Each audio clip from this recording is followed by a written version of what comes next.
What a thrill to be here at the Elmvale Water Festival and to be a part of this great event. I would just like to take a second and say that, as you may know, Bayshore has been growing, and as a matter of fact, we're building our second Simcoe County radio station in Orillia.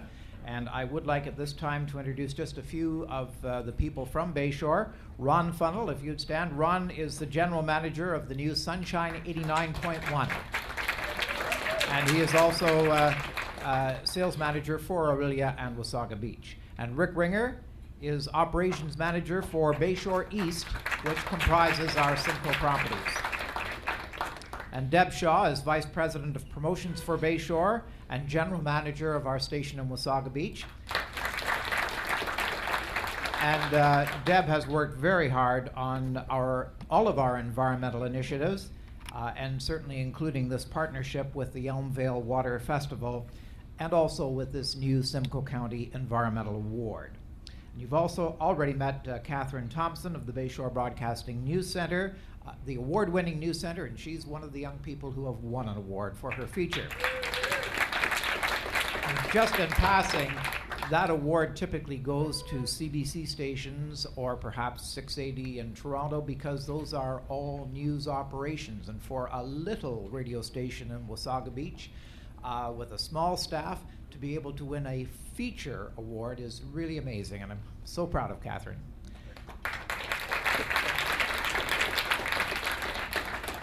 So I just have a few remarks today in connection with this award. Everybody here knows and understands very well that if you don't have your health, you really don't have anything.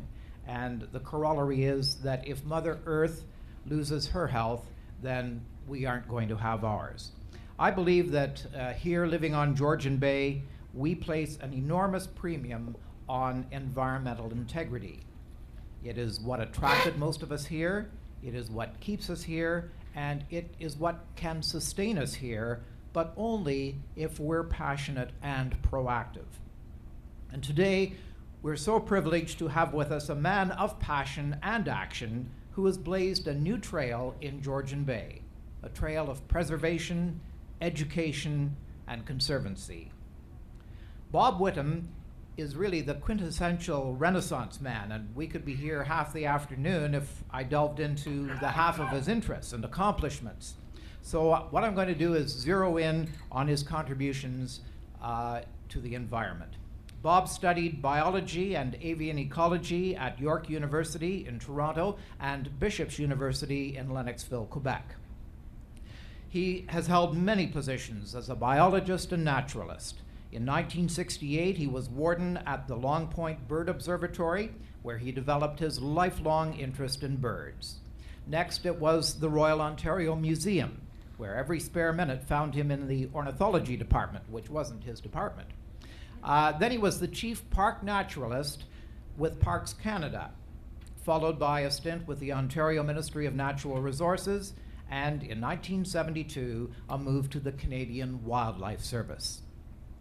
That post took him all across this country, developing wildlife interpretation centers. In 1973, he arrived at Marsh in Midland, and for the next 25 years, Bob was the executive director of the Marsh Wildlife Center. Today, it is Canada's foremost nonprofit environmental education facility dedicated to creating an awareness and appreciation of wetlands and the vital role they play in support of wildlife and really human life. And just a little history at this point, the Marsh Center was established in 1969, operated by the Canadian Wildlife Service, and then in 1984, government cutbacks forced its closure. Well, close the obvious things, right? The unimportant things. Anyway, they didn't count on Bob Whittam, who along with dedicated staff and volunteers founded the Friends of Marsh and actually took over operations in April of 1985. And as everyone here knows, it has been straight up from there. When Bob retired in 1998 after contracting Parkinson's disease, he was named Executive Director Emeritus of the Marsh Wildlife Center. There's so much that I could add. As you might expect, there's now a local chapter of the support group for Parkinson's. there is the breeding bird census and the Christmas bird count and the breeding bird atlas, 10 years on the CBC's Ontario Morning, a Paul Harris Fellowship, Citizen of the Year Award, reintroducing the trumpeter swan to the Wye Valley, church organist, and choir director. But particularly, I want to draw your attention to two career highlights. Going back to 1977, when Bob was called to Hawaii to give expert testimony at a critical hearing that saved the largest freshwater marsh in the Hawaiian Islands. And he was also instrumental in having lead shot banned from all of our wetlands. Bob and his wife Judy have raised Dan, Becky, and Paul to understand and appreciate the environment and to play their own role in protecting it. And thanks to Bob, at the Wye Marsh Wildlife Center, our children and grandchildren, and especially those who've been raised in urban centers, can discover and learn for themselves how dependent our planet is on understanding the importance of habitat and wildlife. And so this afternoon, we want to make a Lifetime Achievement Award to Bob Whittam. As well, every year from now forward, the person in this region deemed to have made the most vital contribution on behalf of the local environment will be honored in this way. And Bob, you have sure set the bar high. You are truly one of the region's key environmental heroes. And as a token of our appreciation for your lifetime contribution to the environment and the tremendous asset that the Wye Marsh Wildlife Center has become, we would like you to accept the work of another conservator, the great Tom Thompson. Unfortunately, it's not an original, Bob, but it is a beautiful print that we have chosen as symbolic of your lifelong love affair with birds. It is the famous Round Lake. And Bob, it gives me great pleasure to present it now.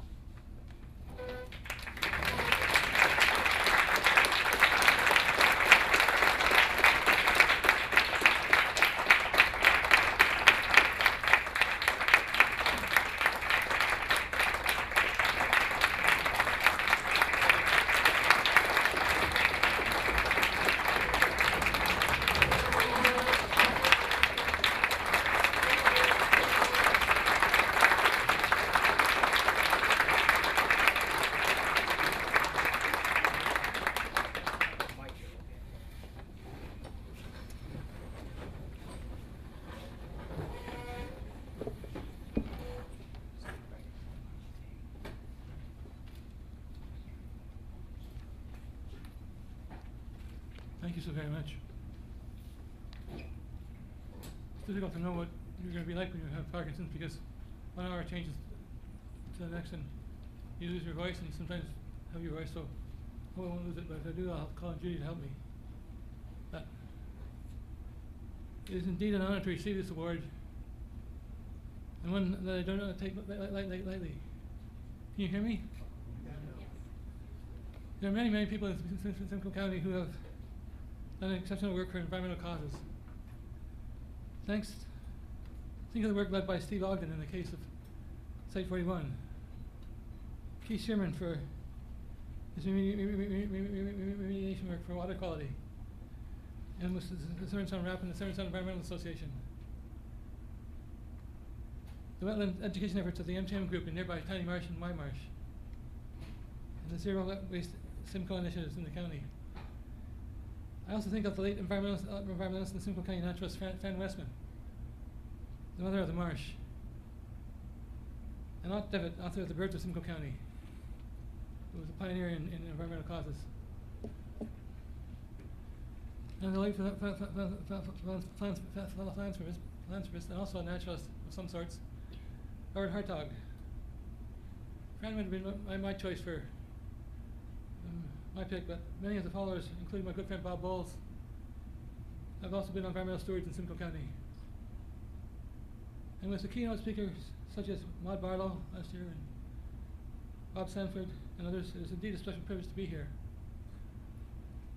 On the front page of today's Toronto Star, there was a headline recognizing philanthropist Robert Shadd's large donation to the Stars Fresh Air Fund for children. Toronto Star has a fresh air fund, as you know, that send children to camp every year. I didn't think much of it until I read the article and realized that Shad had the same beliefs that I held. Shad lives to link kids with nature, a connection that he believes will save the planet, quote unquote. His donation came with a message to kids to enjoy their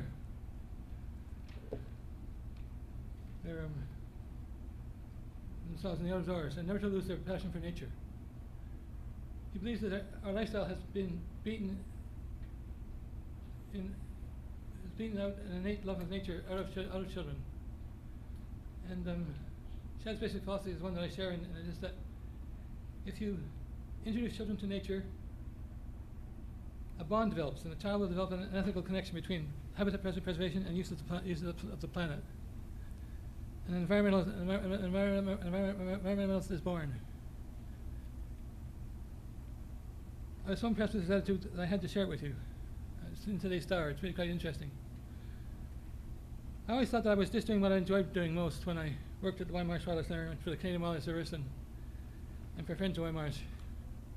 Imagine getting a job with the Canadian Wildlife Service. Who wouldn't want to work for them? The agency that hired and fired Friday Mowat and other great Canadian environmentalists. I just talk to people about the importance of wetlands in situ, on site. And that's what I'd like to do today for a brief time about nature, and thanking you for this award.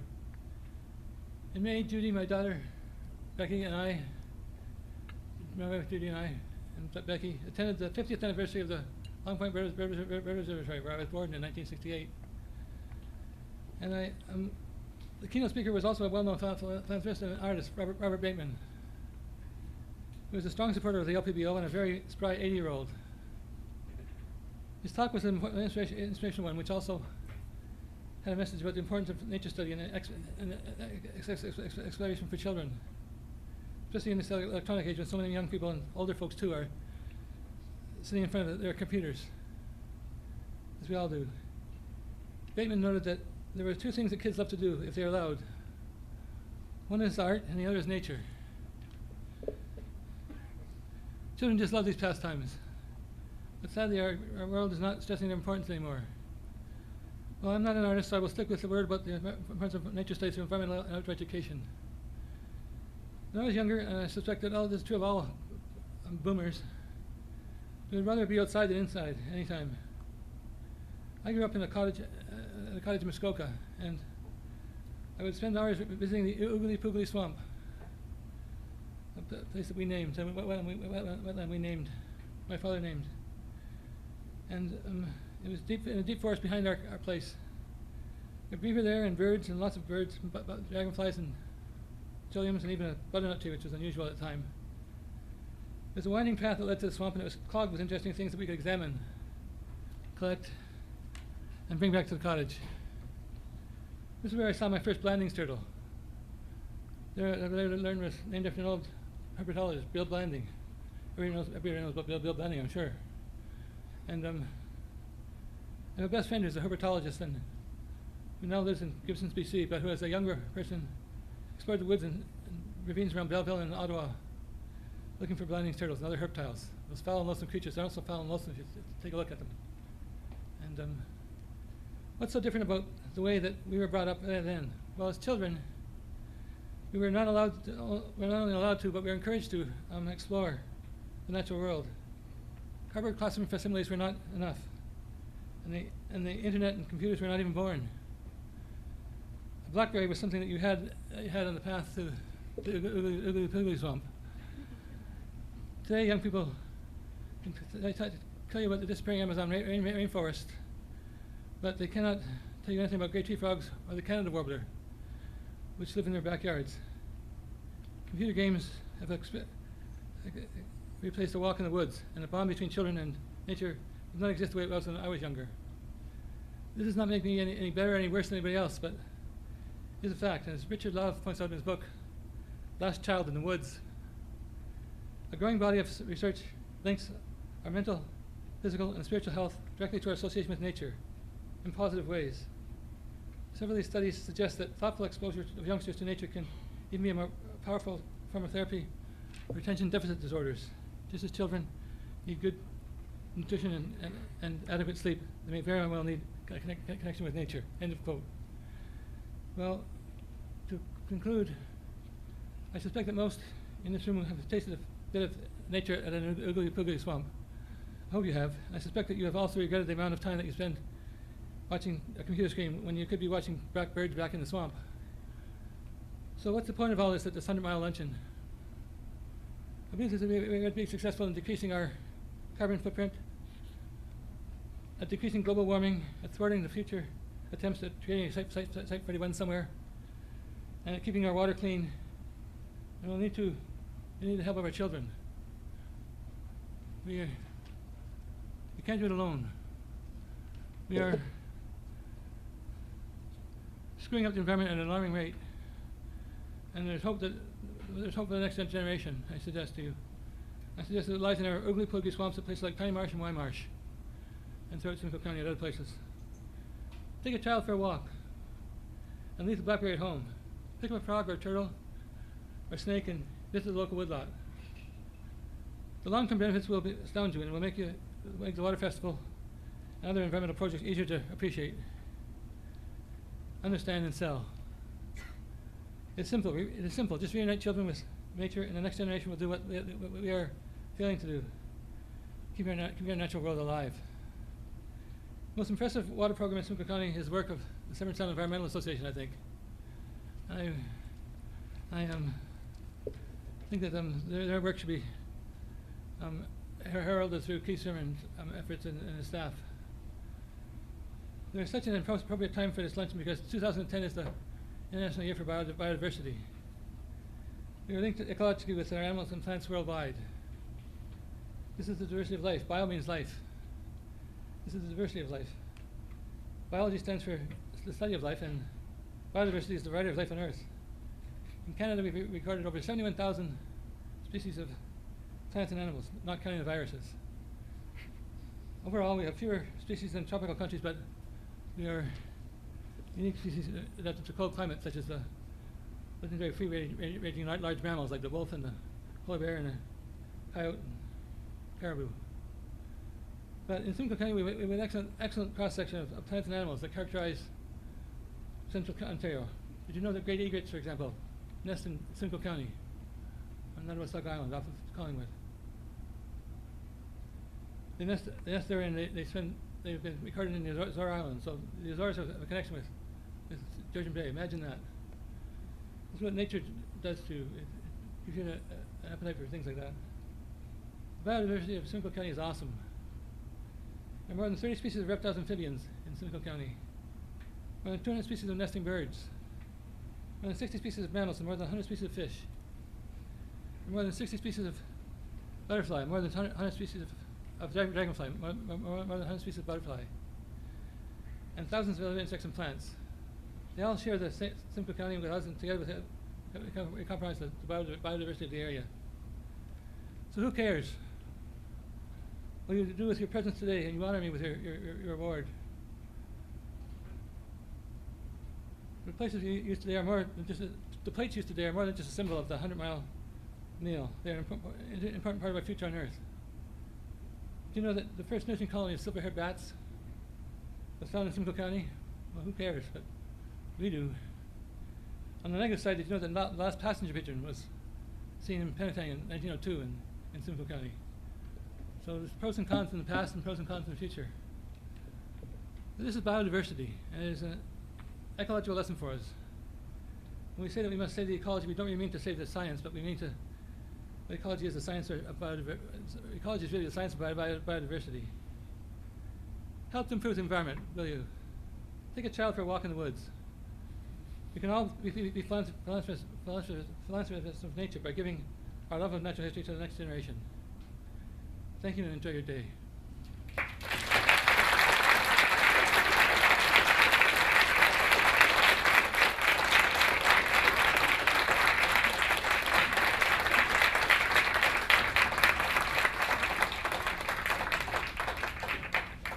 Stay up just for a second. I want to bring up George Lawrence, Deputy Mayor of Tiny Township. He has something to present to you on behalf of Simcoe North MPP Garfield Dunlop. George?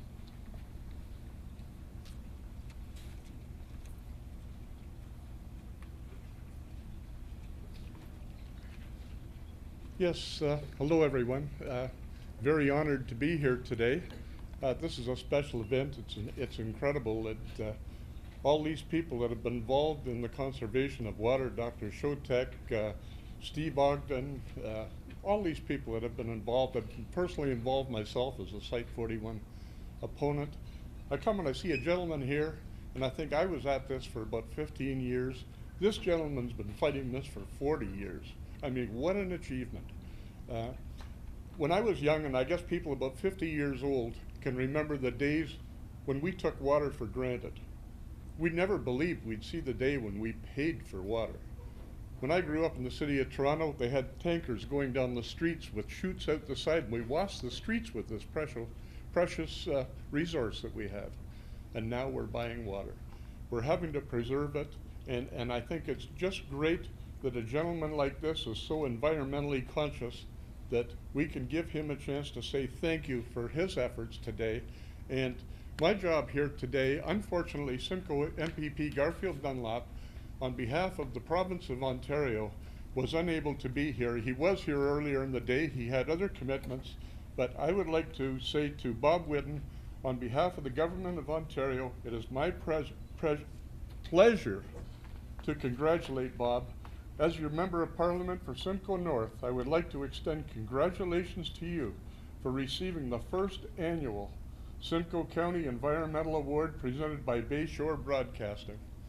It is indeed a privilege and an honor to congratulate you being chosen for this prestigious award. To receive this phenomenal environmental award exemplifies your dedication and personal commitment as a naturalist, 40-year career in conservation executive director of the Waimarsh Wildlife Center, and your numerous other significant achievements. Congratulations for receiving the recognition you deserve, and the best wishes for continued success in all of your future endeavors. And it's signed by Garfield Dunlop with a seal here on August 21st, 2010. Congratulations.